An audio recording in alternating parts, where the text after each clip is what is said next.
We're with David Icke. Why is it that the European aristocracy and royal families, like the House of Windsor in Britain today, have always incessantly interbred with each other on the basis of genetics and not emotion?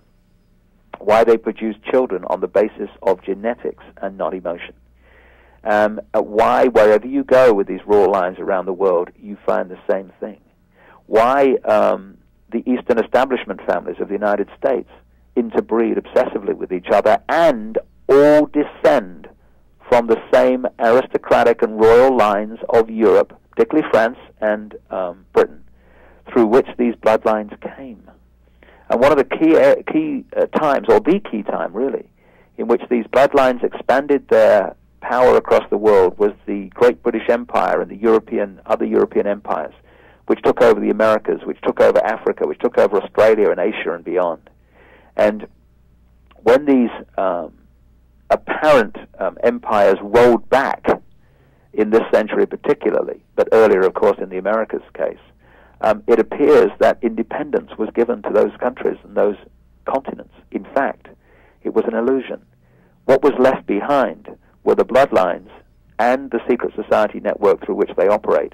And the same people have gone on ruling those countries ever since, except more powerfully now. Because when you're in a dictatorship like colonialization, you know where you stand. You know you're in a dictatorship. You know you're under someone else's control.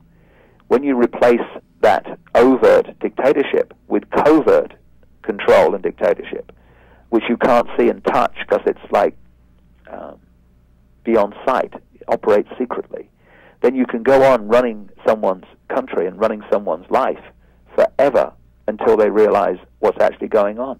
And America, as I show in the books, and other people are increasingly doing so now, has never, ever been free from control from Britain, ever.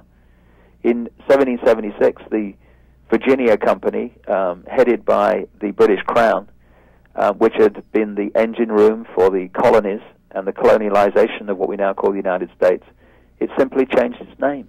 It changed its name from the Virginia Company to the United States.